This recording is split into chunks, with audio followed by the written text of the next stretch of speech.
Good evening, ladies and gents. Welcome back to yet another episode of Keep It on the DL. I'm Devin Bonanno alongside my good friend, always, with another broken heart, Lou Angelillo. Lou, we have to lead off the show, talk about our Yanks last week. Personally, I have not recovered. It's been a long 6 days. The series was in their hands literally from game one, and I feel that they gave Tampa the series after game two. I'm sure you're going to agree with me. Made it a fight in game four, had the lead in game five, and for the second straight year, Chapman gives up the game-winning, not even run, but home run. Give me your thoughts. Yeah, I mean, you telling yourself it's a fake season anyway. That's the best way to cope with it. Just say, fake season. Wasn't that important. Yeah, I mean, it hurts. You had your whole team healthy. You had all the right pieces to go and win a championship. And Mike Brousseau in that last at-bat against Chapman, I had the same feeling I had when Altuve stepped in against Chapman, except it was slightly different. It was different in the fact that everyone in the world knew that Chapman was throwing a slider to Altuve because his fastball was ridiculous. The command was terrible. He knew he was going to throw me a get-me-over slider, and that's what he threw. So everyone knew that was coming, and you said Altuve is going to sit on this. He's going to crush it. That's exactly what happened. And Mike Brousseau is putting a fantastic at-bat, fouling off everything, fouling off sliders, fouling off good fastballs. The pitch he threw to him wasn't even that bad of a fastball. It was middle in. It was belt high. It wasn't lower. It wasn't at the bottom of the zone or top of the zone. But the at-bat he was having, as a pitcher, I've been in these at-bats before, and it's either you get him to chase the zone or you walk him at that point. He was all over everything you were throwing. So you either throw him something that bounces in the dirt, or you throw him something above the buttons, and he swings under it. But those are the only two pitches you should have thrown him there.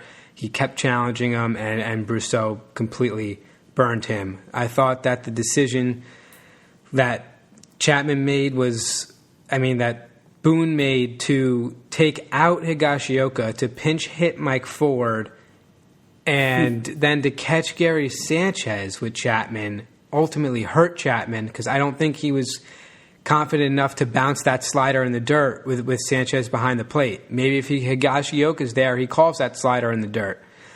That was one huge thing where you go, well, what if Higgy was catching, and what if Chapman decided to throw a low slider? That's something as well that I'm looking at in that last at bat. But that's how I saw the series end. That's how I saw it go down, and it hurt. It stinks. I mean, Judge hit some key homers, but he didn't show up. I mean, LeMahieu hit. He didn't hit in Game 5, but he hit in all the games before that. Stanton, Stanton had a great little run there. He did. You can't be mad at Stanton. Voit had a homer in Game 4. He didn't play awfully. He didn't hit the ball as well as he did against Cleveland, but he still hit some. He still had some hits. Torres played well. I mean, Gio hit the ball hard, but didn't have a lot to show for it. Frazier only played in that one game, had the one homer off Snell. Gardner, they're probably not going to bring back Gardner next year. He always gives you good at bats, but ultimately didn't have any big moment in that series. Cole pitched well. It was good to see Cole pitch well on short rest there, and this rotation is going to look a lot different next year. It really is. It's moving forward. So we'll see what they do. Sevy. They'll get some guys back. Severino back. Herman back. Then you got Montgomery, Schmidt, and Garcia. And Paxton and Tanaka are free agents. We'll see if they decide to bring any of them back or go with someone like Bauer. But they're going to need maybe one more piece to... because you never can have enough starting pitching. So you might need to bring in one more guy. I know Jonathan Loizaga, Boone likes a lot. And on to Boone, he'll be back next year, definitely. Even though, he made some questionable decisions, whether they came from up top or came from him, they were definitely questionable decisions in the series. So that's a lot to digest there for the Yankees. But Another season ending in a failure, a disappointment. But what are you going to do? Now that you got the ALCS, Rays, Astros, and you're just rooting for the NL team to win the World Series.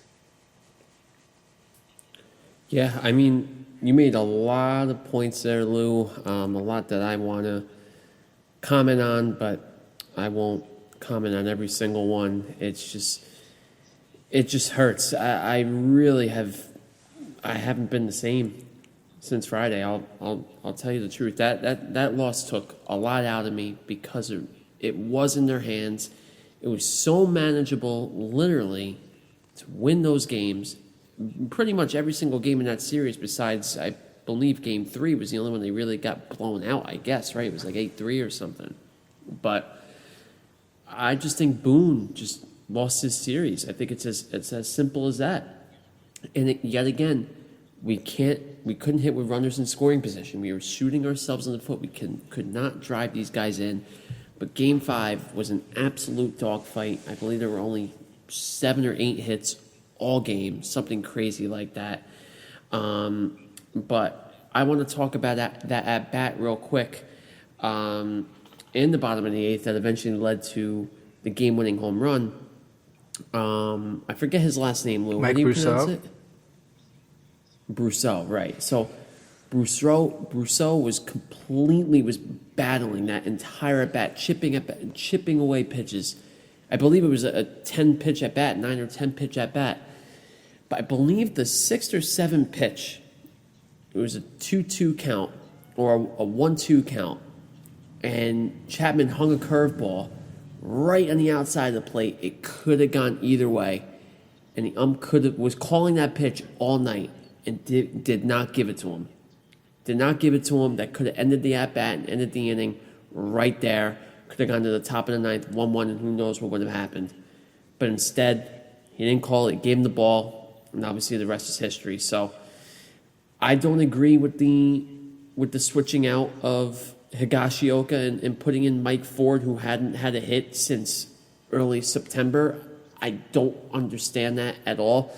And the whole thing about having Gary behind the plate, of course, he's a liability back there. His defense did improve this year greatly, but nothing tremendous. The whole thing about letting balls get away from him, I understand your point, Lou, but no one was on base either. So I don't know if that played a part in it. But if someone did get on base, drop third strike in Cleveland was in the back of his head. Well, of course, that too. I know. No, you're right. You're right. You have those type of things too. I just don't understand. Boone was over-managing the entire series.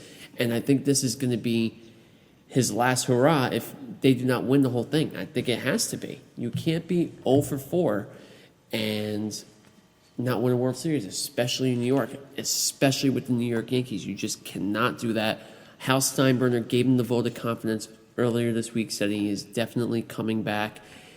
But I don't know if it was after the game or the day after, Lou, but Boone immediately called this season not a failure. He didn't say it wasn't a failure. He said he doesn't like the question. He said he hates that question every year. He said that our players aren't failures. But that doesn't, no one's calling the players a failure. Is the season a failure? Yes. Anytime you do not win a championship, the season is a failure, especially when you have the pinstripes on. I don't care who or what it is every season. If you do not win the World Series as a New York Yankee, the season is a failure. That's what those expectations are, especially when you have the highest payroll in all of baseball. Yeah, sure. Of course it is. But at the same time, the Rays had the Yankees number the entire season. You kind of felt... I didn't feel good about going into this series. I felt that, of course, we had a chance. But would the Rays have some freaking magic in that dugout, in that bullpen? They do. Every guy they bring in, it doesn't matter who it is, it's a shutdown guy. It's a guy that'll come in, stop the bleeding, shut down inning. And people want to say the Yankees strike out too much, that blah, blah, blah, blah. Guess what? The Rays strike out the most in baseball. They lead the league in strikeouts, the Tampa Bay Rays. All they do is hit key home runs in key spots. And that's what baseball is. It's timely hitting, and the Rays did it. They did it throughout the whole series. They got the big hit, and they had two guys that could mash Garrett Cole. G-Man Choi, ex-Yankee, hit 196 during the regular season, comes out of nowhere and is just like, yeah, I'm just going to destroy everything Garrett Cole throws to me. Absolutely mauls Garrett Cole. And Randy Arozarena, no-namer. I mean, you got Mike Trout, Mookie Betts, and Randy Arozarena as the best three outfielders in baseball. He's been absolutely mashing anything that comes his way. He has a problem with the low breaking ball, but what hitter doesn't have a problem with the low breaking ball? I mean, the guy was on a tear, and he's still on a tear. He homered again today. I mean, I think he's got, 8 home runs in this DS-CS series? Like, something crazy. He's just straight up mashing. It's been out of his mind. Straight up mashing. Yep. I mean, the Rays, they get that. They get, guys like Kevin Kiermaier that get a key home run here and there. And Joey Wendell who puts the bat on the ball. It's just, they have all these pieces and everything's clicking for them right now. In a 162-game season, I don't think it would work for the Rays. I think analytics works to a certain extent. It doesn't work after a 162-game season heading into the playoffs, but because it's a 60-game season and things are weird, they're hitting their analytic stride at the right time, I feel like, they're the Rays. Yeah, I think you make a great point about the but for sure. Look, it's just wrong to say like the Yankees strike out too much and they don't put the bat on the ball and all that when clearly that's not the problem because that's literally how the Rays beat us. Was they hit the ball out of the ballpark and they had better pitching. Better pitching is how you win. Lou, I feel in ALCSs and ALDSs, it's better pitching. And the Yankees bullpen simply did not have that. They just didn't have it. They got a poor start out of Tanaka. They had a shamble game 2. And that's why the Rays are in the ALCS right now and the Yankees aren't. It's not because they struck out. No, I don't think it's because they struck out. It's just that the Rays did the right things at the right times. They played better defense. They put the bat in the ball a little bit more, had those timely hits, and they had that stellar bullpen. I mean, you have Anderson, Castillo, and that other kid that they have, too. I mean, they're 3 top guns. Absolutely amazing. The Yanks just had to somehow get through their bullpen, and they probably would have been okay. They really could not find a way to do it. And games 2 and 3, we didn't really mention this, but games 2 and 3, there were a lot of dreadful calls that absolutely killed the Yankees in games 2 and 3. Game 1, 4, and 5 were not that bad. Game 1, 4, and 5, I thought the ump was fine.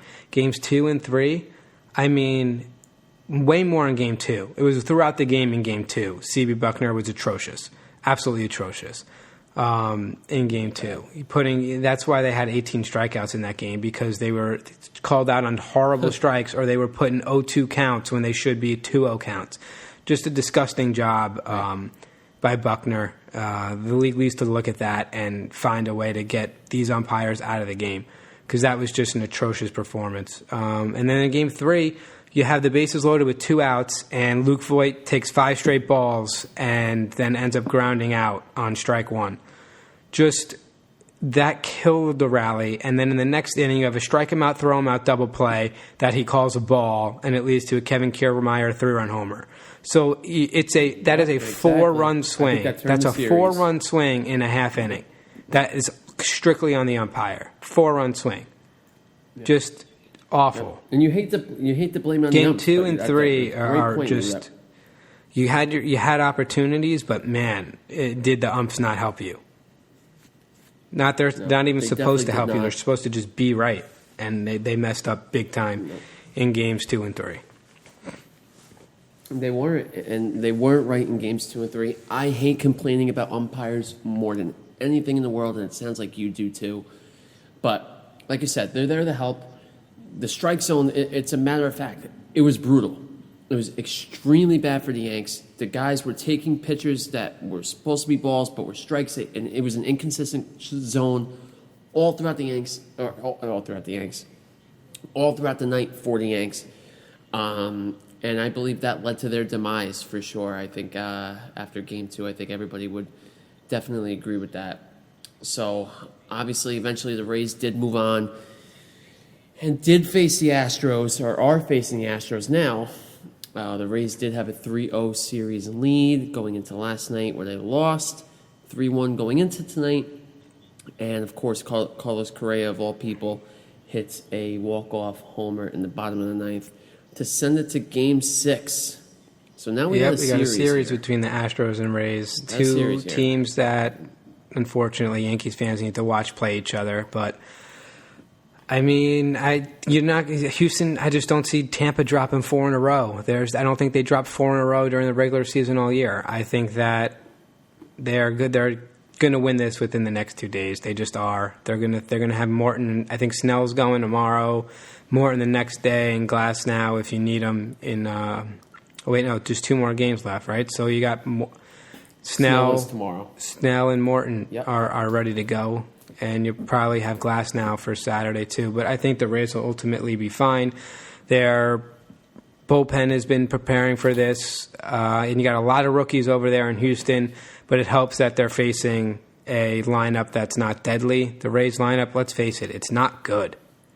They have timely hitting. Their regular lineup is not good. Yes. Like Joey Wendell is probably their best overall hitter, and their best overall hitter in the regular season was Brandon Lau, who has I think 3 hits in all of the postseason. He's like 3 for 42. But man, does he stink, and man, is he killing them at the top of the order. I can't believe Kevin Cash hasn't moved them down yet. But in order for the Rays to win, they just need to play their game and pitch well, hold Houston to 1 or 2 runs, and hit that 2-run homer, and then hit another 2-run homer, and basically score on Altuve's error because they take advantage of everything. That's just the kind of team they are, and we saw it during the regular season. We're seeing it in the postseason. That's why they're there. You just can't make mistakes. If you play a sound baseball game against the Rays, you should win. That lineup isn't deadly. It's a Rosarena, and then you're just kind of like, let's get these guys out. Yep, exactly. They have no names that really scare you, but they do everything right. They play baseball. Kevin Cash somehow pushes the right buttons every single time, knows what he's doing. He's an absolutely great manager, no doubt about that. On the other side, of course, with the Astros, you do have guys in that lineup that are scary. But Altuve hasn't played well. Altuve's been hitting. Altuve's definitely turned it around hitting-wise. Yeah. He has. His fielding's been awful. He's been responsible for 4 Rays that is killer. But I just wanted to make sure, Altuve's hitting the ball well right now. Yeah, no, he is right now. After a dreadful season, he's hitting the ball well in the postseason. I agree. I think, the Rays have 2 chances here to get rid of the Astros. They should be able to do it, I believe, tomorrow night if Snell is on his game. So that's out in San Diego. And then, actually, obviously, Lou, I don't know if our viewers or listeners know about this, but they are having fans at the NLCS in Arlington, that brand new ballpark that the Rangers were scheduled to open. Well, technically, I guess they did open it this year in front of fans. It looks really cool on the inside. The exterior looks like a toaster. It looks very weird, but the inside looks really neat. I don't know. This is a little tidbit about myself, Lou, but when it comes to TV viewing, especially in hockey, I think you could definitely tell the difference in lighting. I hate watching games at the Garden. I hate watching games at the Coliseum, National Coliseum. The lighting is just awful on TV. The Prudential Center just happens to have great lighting. Toronto has great lighting. Off the top of my head, Washington has awesome lighting. This stadium down in Arlington has awful lighting. I think it's impossible to see the ball. I think it's just so dark. I can't see a thing. A brand new stadium. It looks like the lighting is horrific. I don't know if you've picked that out. I'm too. colorblind. I could care less. I could see the ball. I could see everything. I'm not someone that can pick up on lighting on a TV screen. I don't know where that came from or what tangent you just went off there, but I'm ending it right now. That was completely pointless. But the NLCS is not pointless. It's the Dodgers and the Braves. both coming off sweeps. Braves sweeping the Marlins, Dodgers sweeping the Padres, and that game is 2-1 right now. I think it's the series is 2-1. Is the game 2-1 right now as well? The series is 2-1. The Dodgers were up 1-0. Ozuna hit a homer, and it was 1-1. So 1-1 in game 4 here. Atlanta took a 2-0 lead, almost blew it in game 2, but they did not. Walker Buehler's pants were tight, and that's pretty much what you need to know from that series so far. But the Braves are here to play. Their young arms, though, are going to need to get them there, and I just don't think you can put this kind of pressure on a rookie. I know Ian Anderson has been fantastic, but if he needs to start again in this, I am not banking on him not allowing another run. You got some amazing hitters over there, a fierce Dodger lineup, an incredible Dodger lineup where your Rookie of the Year and MVP runner-up is hitting 6th right now in that lineup. Scary lineup. I think the Dodgers are going to win this in 7. I think it's going to go 7. I'm not going to say the Braves are going to lose 4 in a row. I don't think the Braves are going to lose 4 in a row. So I do think the Dodgers are going to win this in 7. It's going to be a great series. This is going to be intense. It already is. Yeah, it really is. And ultimately, I think the Dodgers should go on to the World Series and face the Rays, and we're going to see a payroll of the Dodgers versus a payroll of the Rays, and we'll see what happens in the World Series. But that's what the NLCS looks like right now. Yeah. And Kershaw tonight, series. right? I mean, he was scratching no day doubt. 2 with back stiffness, Yes. and is going game 4. Yes. With the spasms, he looks great tonight. Only 4 hits on 1 run. 1 run on 4 his hits, playoff rather, I should reputation's say. a lie because Houston cheated. So it had inflated his ERA those Exactly. Houston games. Guy's not swinging missing at a single curveball. His playoff reputation's a lie in my book. And I agree. I hate the playoff slander, the postseason slander he gets. It's been obviously a huge dark cloud over him. One of the greatest pitchers, in my opinion. Definitely Dodgers history, baseball history. Possibly is he a Hall of Famer? In my opinion, I definitely think so. If he wins a World Series, I think he cements his legacy for sure. An unbelievable pitcher, and he's just so cool to watch. I love his windup, everything, how he comes out of the stretch. Obviously a left-handed pitcher, so he's been fun. He's been fun to watch for a long time. I think the Dodgers do take it in 7 as well. This Braves team is not going to go away easy. It's going to be an absolute dogfight. But the Dodgers have been all season and still are the World Series favorites. And I think Mookie Betts has to start hitting the ball a little bit. Last night, he was only hitting .250 in the postseason. I don't know what he's been doing tonight. But if he gets going, I mean, that's just another huge bat that they could add to that lineup. But a Rays-Dodger series, I think, would be a lot of fun. I agree. And before we move on here, one more point about the Yankees quick is they came out and said that, that they're not committing to Gary Sanchez. That was another thing I wanted to say. They're not all in on Gary Sanchez. So there were rumors of him to be traded in August. They were looking to deal him. Don't think they found the right deal or found the right buyer. But, yes, Gary Sanchez, there's a chance that he's traded in the offseason, which means to me that they can bring in Real Muto. But I think Real Muto wants a long-term deal, and I don't think that's what the Yankees are looking for, drafting catchers early in drafts the last couple of years. Yeah, I don't think so. And he wants north of $240 million, last I saw. So I think he's ultimately going to be a Met. I think Cohen's going to be spending a lot of money. I think the Yankees should go hard after Trevor Bauer. I love him. He had an absolutely amazing year this year and always has been a formidable starter for sure. And I don't know about you, Lou, talking about Bauer for a second, but I love his Twitter. He is an awesome Twitter he's outspoken, but it's not what the Yankees are looking for. He's not a kind of guy that the Yankees go out and are gaga over.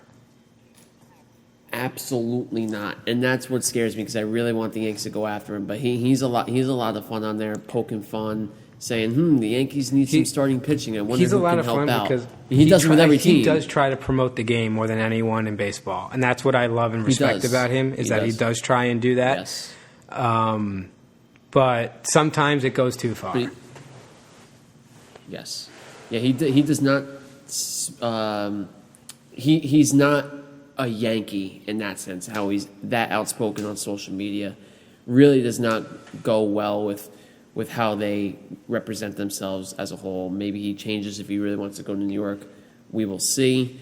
The Padres, Tony Pham, thankfully he's in good condition after a stabbing in California outside of a strip club. Scary stuff. So thank God that he's stab okay. was 5 feet wide and 12 inches into his body. Yeah, how it's like crazy is like that? someone stabbed him with a sword. With a sword. Yeah. Yeah. How about that? That's a gash. That is a gash. That is a scar he is obviously going to have for the rest of his life, something he's never going to forget. But thank God he's okay. And the White Sox, they fired their manager, Rick Renteria. I think this is a little bit of a weird firing, especially with the season that they had. But apparently they want to go after Tony La Russa if he wants to get back into the game of baseball. That'd be a great hire. It would be a great hire, but I do hope for the best for Rick Renteria. I think he'll definitely find a job. I think he did a great job with the White Sox this year. I mean, this is a team that it's very hard to perform when you have expectations. We saw it from the Padres too, perform with high expectations, and they came through. So that was good to see for the White Sox. It was really good to see. And you just hope the best for Rick Renteria. I think he'll find a great place out there, whether it could even be with the Mets. It could be a good place for him to start. I guess you feel like you're starting new, though, with that young team in Chicago, but I think he's going to find a good home. And he's a good manager. He did well this year, so I hope to see what's in store for him. But if the White Sox can go get La Russa, that'd be good. So actually, two managers that you're looking at this offseason are Buck Showalter and Renteria now being available. Two great managers. I'd love to see Buck get behind the bench again. But it's been fun having him on Yes Network. You've been seeing some of his stuff, which is it's cool. It's cool how he wants to get back somewhat involved with the Yankees in one way or another. His insight is great. He has some baseball mind, man. Unbelievable. He is Mr. Baseball. He does. If they were to Cancun, he'd be my first choice. I agree. I love Buck. I love Buck for sure. We'll move on from baseball. We're going to head over to the bubble. The last bubble has finally been popped, I guess you can kind of say. It's done. The NBA bubble was a success for the NBA.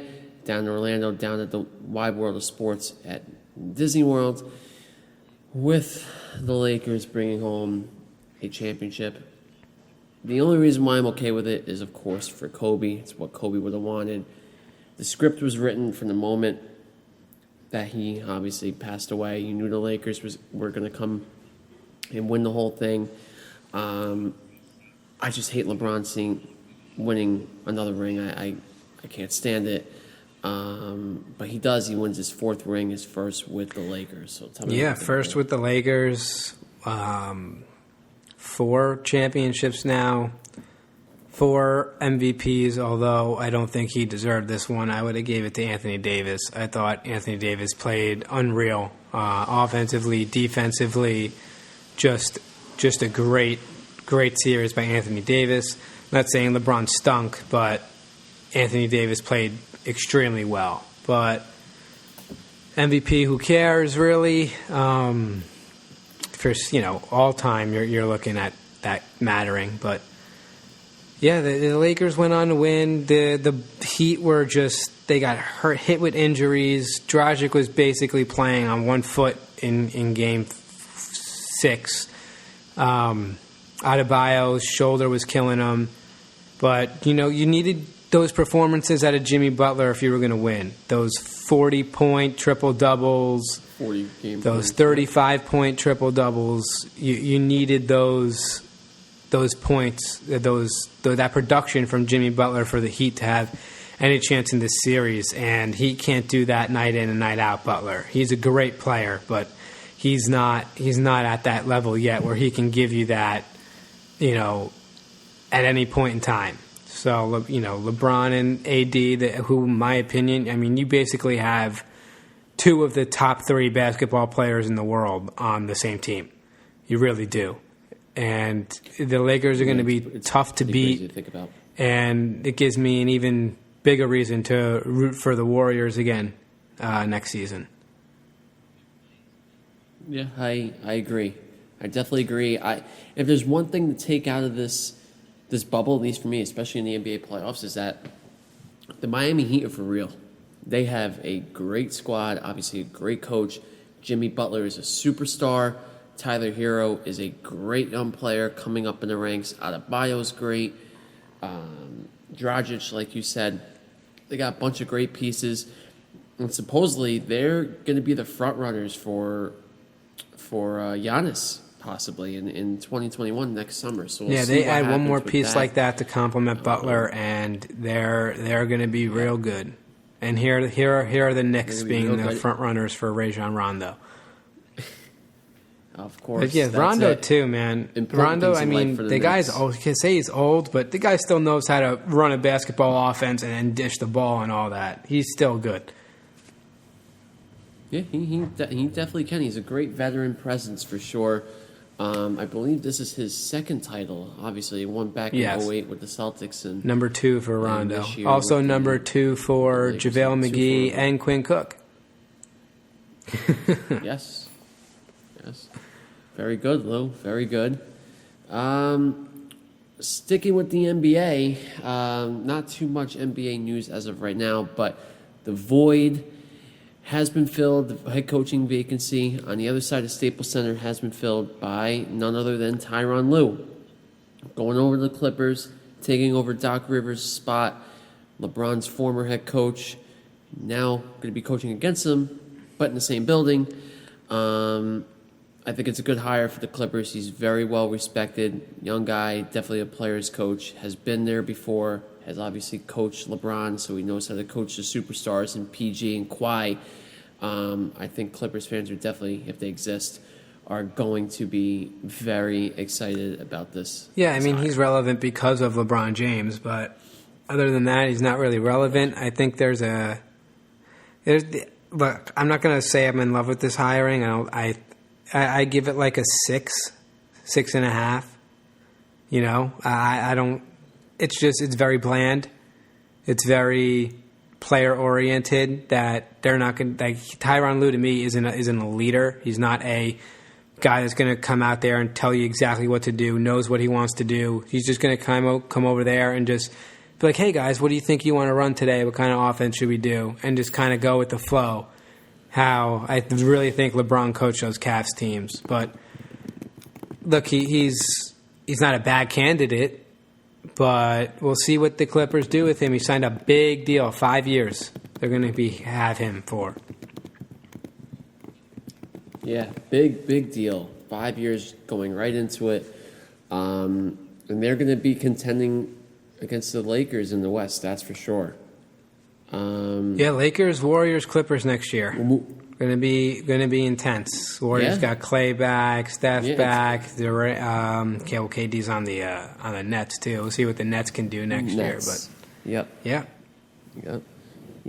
No, the NBA is going to be exciting next year for sure, especially with KD and Kyrie playing over in Brooklyn. And by the way, did you see those sick I'm jerseys colorblind. they came out with? Whatever. Those teal blue. Oh my God, they look so nice. So nice. If I was in college, I'd be getting a KD jersey to go to a Darty in. But I'm washed up. I'm going to be 25 in 6 weeks. So that's it for the NBA. We'll move on to the NHL real quick. Just some last-minute free agent signings. But we have two very big ones, arguably the two top free agents available. Signed deals last week. Alex Petrangelo, man, I can never say his last name. The captain for the Blues, won the Cup in St. Louis, drafted by the team, had been there for 12 years. Great defenseman. He moves out to Vegas. He's moving out to the Strip. This I kind of saw coming, considering the Blues had some cap trouble a little bit. And number two, they really were not on the same page as Petrangelo. Anytime you see a guy go into UFA status and on the first day of free agency, they're not signed by that team, they're about to leave, they're not coming back. So I think that was a foregone conclusion once he entered free agency for good. But the Blues, they weren't messing around. They signed Torrey Krug right before Petrangelo said goodbye to St. Louis. Great pickup. I'm a big Krug guy. Coming over from Boston. Another big signing for you Ranger fans. Henrik Lundqvist moving down to D.C. Will play with Ovechkin, who gave him tons of headaches in the regular season and the playoffs for all those years. I think Hank's going to finally have a chance to win a cup. That's what he wants. I think that's a great spot for him. And for me, the biggest surprise here, especially as a Devil fan, seeing Taylor Hall sign a one-year deal with the Buffalo Sabres. Buffalo was not seen as a suitor for Hall at all. He said from day one he wanted to play for a contender and play to win. That's why he didn't sign a long-term extension in New Jersey.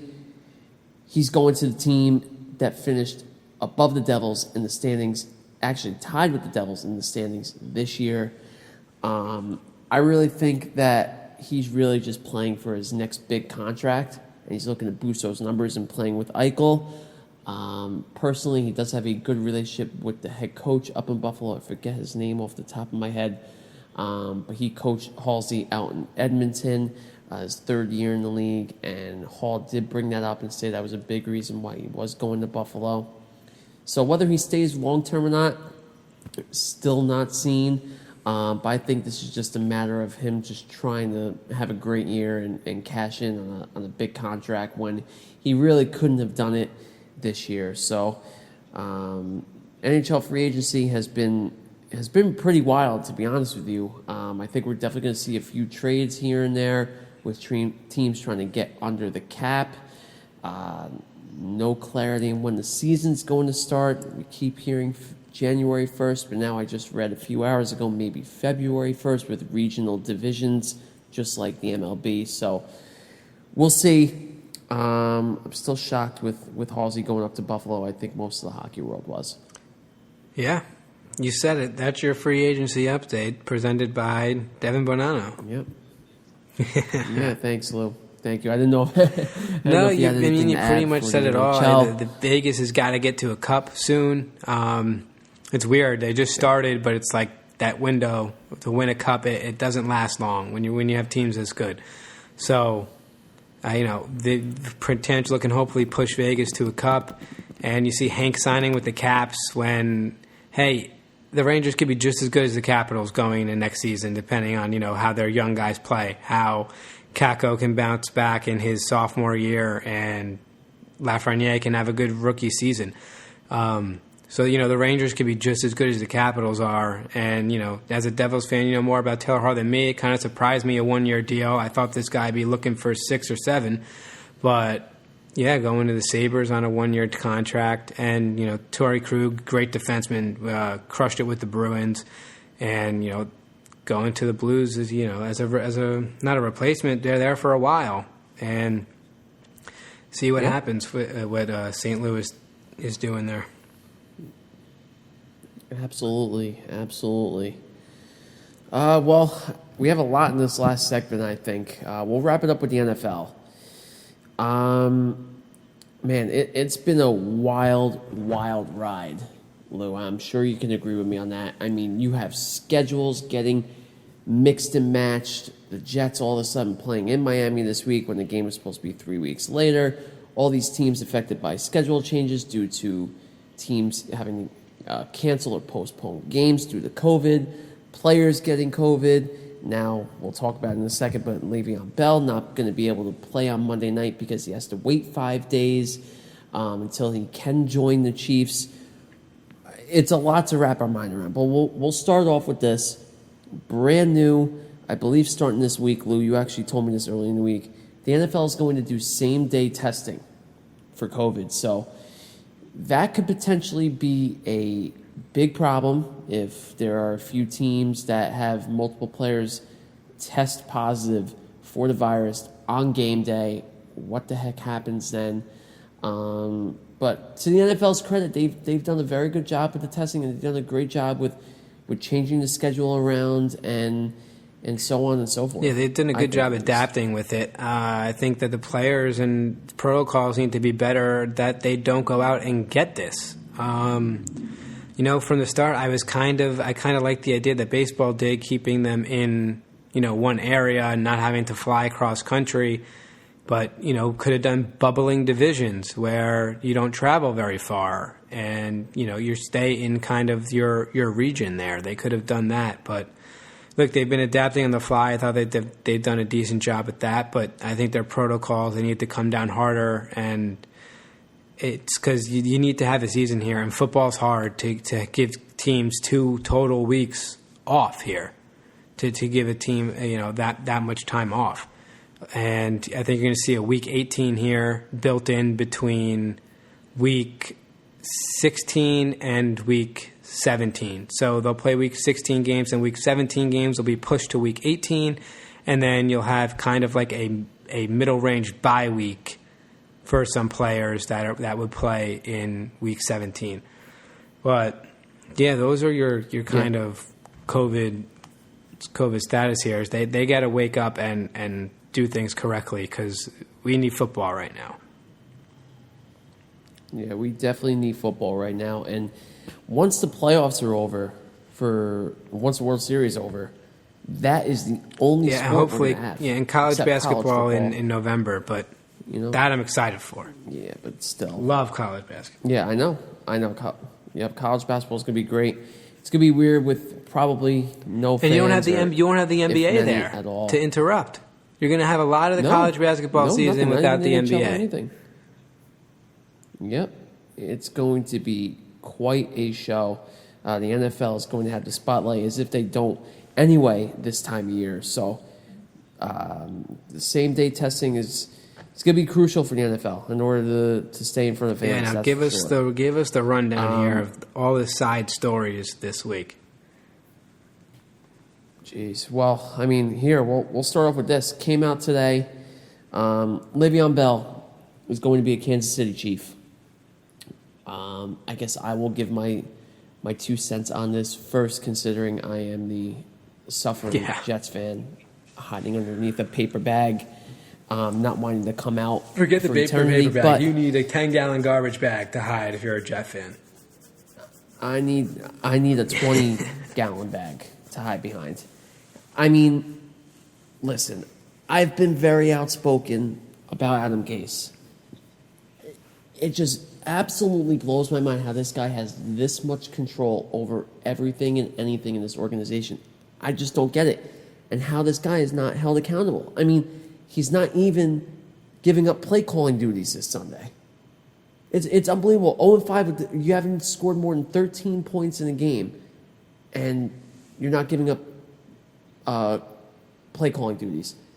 And of course, there's always been that butting of heads between Gase and Bell from day one, because Gase did not want Bell at all. He misused them all last year. He misused him this year. And Le'Veon has been nothing but professional the whole time, maybe except for this weekend when he was liking tweets about getting misused. But that's just the name of the game now. Obviously, with social media, you're a professional athlete. You should be better. You're held to a higher standard. But, I mean, there's no doubt that he wanted out. These guys don't like playing for Adam Gase. Adam Gase is the problem once again. And, of course, Le'Veon Bell is going to kill it out in Kansas City. I have no doubt about that. Between he and CEH and the rest of that offense, it's going to be crazy fun to watch. The one thing I want to say, though, for talking about Bell to the Chiefs, Lou, is what the heck happens to CEH's fantasy Well, stock. You know, he has not had a good game since week one. I mean, it goes down. It definitely goes down. You're going to have Bell catching some passes. Bell's an open back space kind of guy. He's a guy that likes to dance, likes to wait for holes to open up. But I think I see Hilaire right now as he's not even good on the goal line. But, yeah, he's not good on the goal line. He gets stuffed at the goal line all the time. We were going to say a goal line back, but he really doesn't get in the end zone. But I do think it's going to be an even split down the middle here with Hilaire and Bell, fantasy purposes. So I would if you could look to trade Hilaire, if someone's invested on him and you can get back a piece like, I don't know if you get a Jonathan Taylor out of it, but I would definitely try and do that. But if you're thin at running back, maybe you hold on to him. You could hold on to Le'Veon Bell as well if you have him. I would not be trading Le'Veon Bell anytime soon until I see how the Chiefs use him. Hang on to Le'Veon Bell. Wait to see how the Chiefs want to incorporate him in this offense, and it can be a huge step into Le'Veon working back to an RB2, and not just maybe a flex option, but he could be an RB2 come 3 weeks, Le'Veon. So. Yeah, I would try to hold on to him, and if you can get a nice deal for Hilaire, I would pull the trigger on it. I'd be very nervous if I was a Clyde Edwards-Hilaire owner right now. Yeah, I think I share the same thoughts with you, Lou. Before we started the show, I immediately jumped into CEH trade talks. I'm not an owner, but I want to be a buyer. I definitely, obviously, this Chiefs offense is no joke. If you can somehow get CEH without having to give up your RB2, or if you're deep at wide receiver and you can kind of buy him at a cheap price, you can fit him in a flex, absolutely go for it, 100% worth it. Maybe this could relieve some pressure off the young kid with having Bell there. We don't know. We don't know how this offense is going to look. But I saw something interesting on Twitter, too, going back to the whole Gase v. Bell thing. Is that Gase gave up on Bell, but look who picked him up. Andy Reid, none other than Andy Reid. So that should tell you something, that a coach of that pedigree picking up a guy like Le'Veon Bell, I think Le'Veon is going to kill it out in Kansas City. I think you're going to see flashes of him, of his own self. And of all offenses to jump right back into, what other offense would you want to be in besides the case? Yeah, they just added a piece to the most dynamic offense, and that's the thing. He's going to help a lot more of the offense here. He really is. Kelsey is going to be a lot better. The linebackers are going to have to focus on where Bell is on the field now, and not that they're not going to focus on where Kelsey is, but Travis Kelce benefits a lot from this. I think maybe their secondary guys don't. Like a Mecole Hardman, someone like that isn't going to produce as much, but it's going to benefit Kelsey. I think Tyreek Hill it can still fly. Doesn't help or really hurt Tyreek Hill, but I think those secondary receivers for like the Watkins and Hardman, this hurts them. It's gonna these touches are going to go to Bell. That was going their way. But it definitely helps out Kelsey. Kelsey's going to be open a lot. Very, very good point, Lou. I have nothing else to add on that. Great point. Definitely agree with that. Some other little NFL news real quick we'll run through. Dan Quinn, he's out in Atlanta. Finally, I feel like that was a long time coming. Exactly. We kept hearing about that even last year in the offseason. And finally, the Falcons just said it had enough. And their owner had high hopes for him going came into out Atlanta. Today, Arthur Blank, and not today, last week, and said, that they're not going to commit to Matt Ryan as the quarterback of the future here. They feel like Ryan's getting up there in age. If they have a top pick, if it's the first pick, they'll probably go Lawrence. But they're not committing to Matt Ryan right now. I don't know about you, Lou, but hearing Arthur Blank say that and just think about how, maybe trade him. I've always loved Matt Ryan, but does it make you feel really that Matt Ryan's getting up there in the NFL? Yeah. I mean, as long as Tom Brady's still playing, so that's okay. Yeah. I know. But just thinking about how quote unquote old Matt Ryan is. I mean, I remember watching him at BC and remember the young kid going into Atlanta, really following Vic's footsteps, essentially, even though I believe there was a gap year or two between the two with Vic going to jail. But Matt Ryan can still absolutely sling the ball. And it's not helping that Julio's not in that offense either.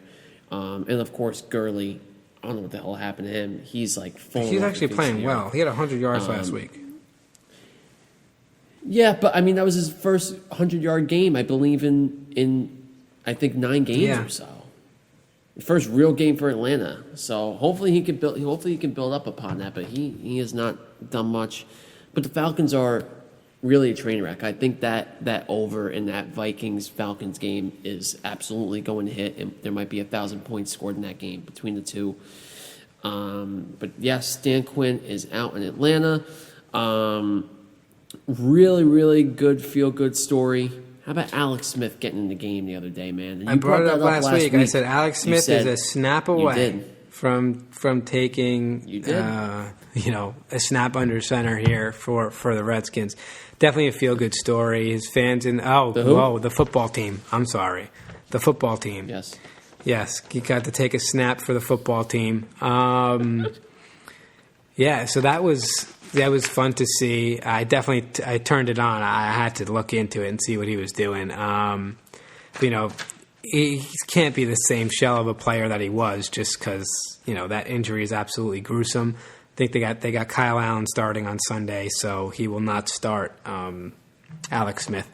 But yes, definitely it was awesome to see his family in the stands and watch their dad play. That's probably what means more to him is that he actually did it. He made the comeback, got to do it in front of his kids and wife. Just awesome moment for him. And if he doesn't take another snap again, I'm sure he'll tell you that this was worth it. Absolutely, very, very good.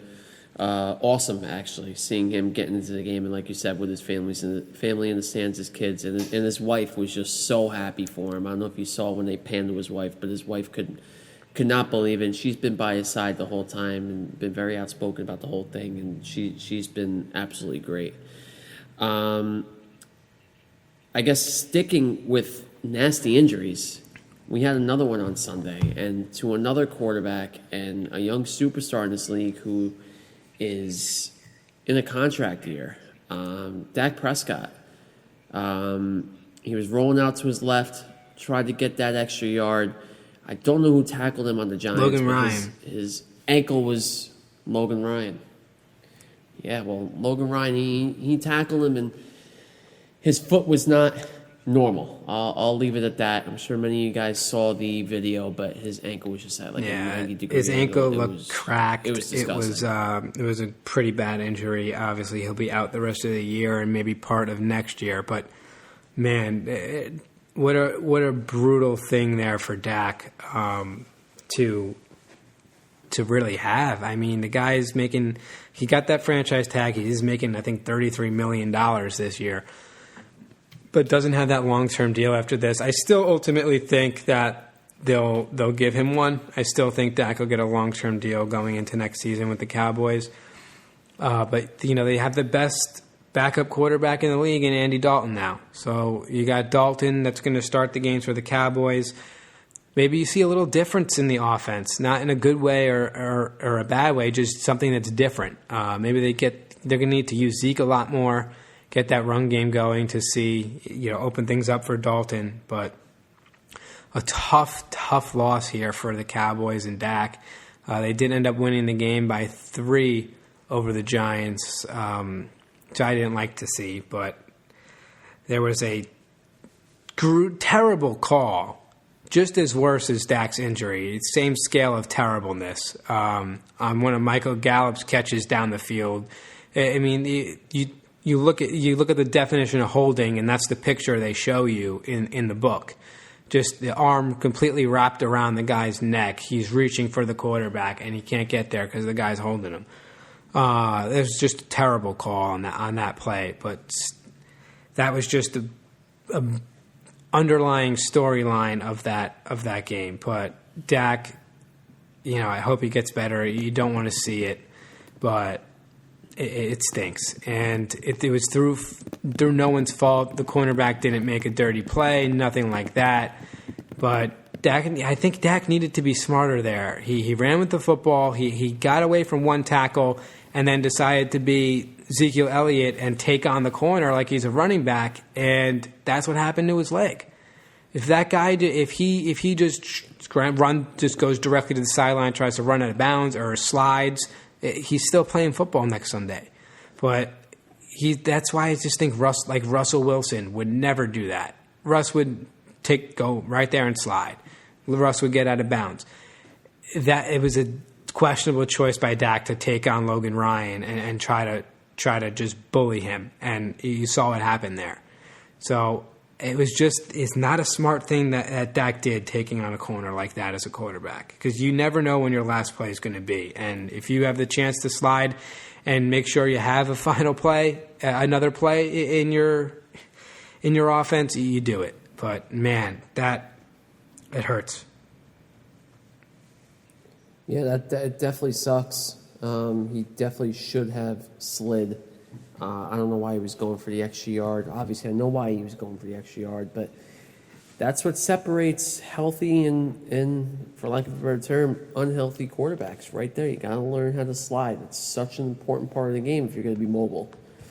Real quick, also, Michael Thomas is having a weird season down in New Orleans between the injury and now he's getting in fights at practice with Saints players. He's not playing on Sunday due to the fact Sean Payton made that very clear. So he will not be in the lineup on Sunday.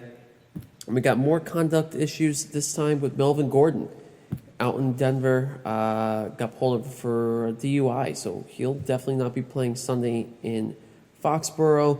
Probably be out for another 2 or 3 games. Yeah, his hearing's November 13th, I believe, for that. So we'll see what happens. Philip Lindsay will be taking snaps under center for the Broncos there. And you just want to hope that Michael Thomas is in an Antonio Brown situation where it's just you get that diva position and you think you're entitled to things and so on and so forth. But, man, the best wide receivers are humble ones. Absolutely. They always are. And once I don't know why wide receivers always become head cases more so than any other position. I never understood why. So, well, last but not least, we'll close it out with this. We'll give you our picks, our locks, and upsets for the week. Lou, give us a rundown of what we did last week. I came away with nothing here. I took the Colts because I thought the Browns are frauds, and the Browns look good again. Came out, beat Indy outright, and Jags did not cover against the Texans. The Texans were excited to have Bill O'Brien go and got their first win of the year. I thought, it was a risky play, but I didn't get those two. Dev's lock was Seattle, who easily could have lost that game. I mean, Mike Zimmer, man. Yep. I would have kicked the field goal, but I also had the over in the game, so I was probably a little biased. But, yeah, I think the field goal was the way to go there. I know you didn't have Dalvin Cook. Maybe if you gave the ball to Dalvin Cook to get the 1 yard, it's a different story. But you didn't have him in there. You gave it to the backup running back, got stuffed, and it was really weird. On the play, it looks like all he had to do was a little jump cut right, and he would have got 5 to 10 yards. But ultimately, it didn't work out. Gave the ball to Russell Wilson, drove down the field, got 6 points, didn't even get the 2-point conversion. So even if you would have kicked the field goal, you might have won the game by 2 because their 2-point play failed. But brutal loss for the Vikings. You picked up 1 point there because your team won, and no, not another 2 because they covered the spread. But your upset pick, what a pick, Dev. Dolphins, from the first quarter, you had it. Just absolutely pummeled the San Francisco 49ers. Absolutely pummeled them. So you picked up 6 last week, and you got 10, 16. You got 8 points on me right now.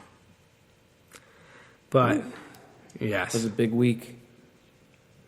Yeah, the Dolphins had that game from the first quarter. I don't know what the hell's going on with the Niners. They look very bad. I think the subtraction of Nick Bosa on defense is really hurting them. They're not forcing enough pressure on the quarterback.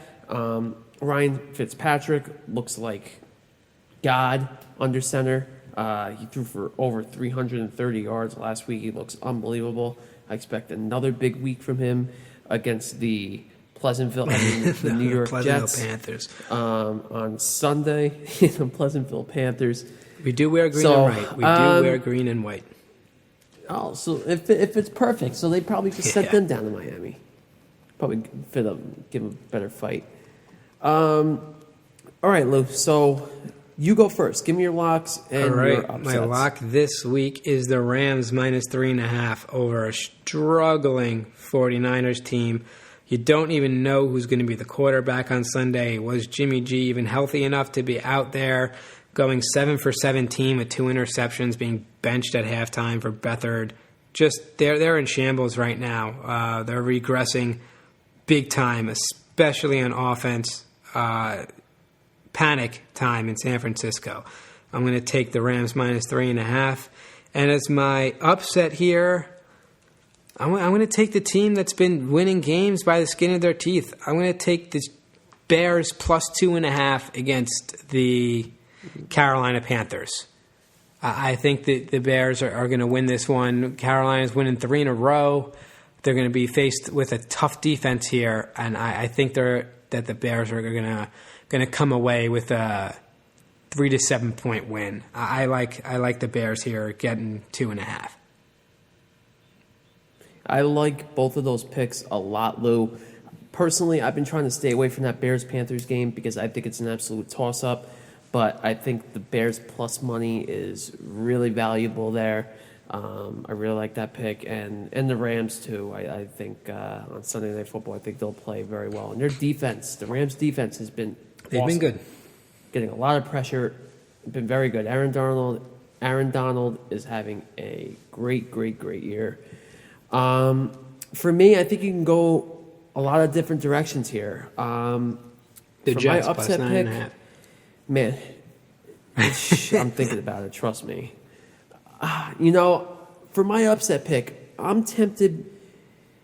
I'm sticking in the state of Florida. I'm either between the Bucks or the Jaguars. I could totally see the Jaguars pulling it out. But you know what? I'm going to take the Buccaneers. I'm going to take the Bucks as my upset pick. The Packers. And what's that line right now? +1? Aaron Rodgers. It is +1. The Bucks are getting a point. You're giving me a point. Yep. Bucks plus a 1.5. I do like that play more than the Jacksonville one. Yep. Yeah. I just don't like the Lions. I think the Jaguars are very bad, but the Lions are. This has Lions loss written all over it. So stay away. Trap game 101. If you are looking for some plus money and upset, take the Bucks in this game. I think the over will hit anyway. My lock, I was going to take the Rams. Just say we didn't say who Bucks plus 1.5 was against. It's against the undefeated Packers here. The Packers. The Bucks are playing, and the Packers are coming off a bye week, so it's going to be a tough game for the Bucks. But I do think Brady, Rodgers. I don't know. It's very tempting. It's very tempting, and my friend sent a really cool stat today. Lou, he said road favorites off a bye since 2003 are 62, 28, and 2 against the spread. So that's 62 wins, 28 losses, so and 2 pushes. So that says to take Green against Bay. the spread over the past 17 years. So that's saying to take the Packers. History is saying to take the Packers, but I'm going to take the Bucs here as the underdog. My lock of the week, oh man, I don't know. I'm going to take the Steelers -3.5. You're going against the Browns this week. I went against the Browns last week and got burned. Yes. Yep. I'm going against the Browns. I think that this is really their first true test against a Super Bowl caliber team on the road. I think the Steelers will cover here. I'm going to take them -3.5. Yep. That does it for the picks. And before we go, Dev, when's the last time the Browns won in Pittsburgh?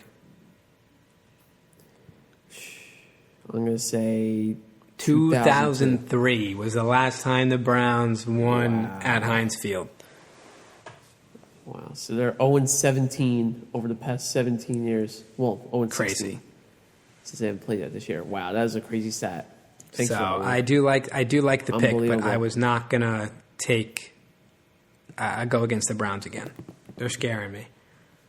Right, interesting.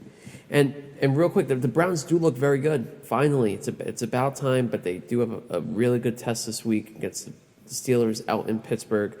Like you said, winless since 2003. And some good news too in the NFL that the Eagles are having fans in this There week you go. against the Ravens. Now the UFC fights. So Yeah, you get the Philly fights back. yep, so that's really good news. Yep, that'll be great. I think they're only having 6,000 fans, but still have people in the building. Awesome to see. That'll wrap it up for this week. We'll see you next week. See who comes down our picks. If I distance myself and gain another 8 points on Lou, if Lou wants to make it a contest, we'll see. But anyway, thank you guys as always. See you next week.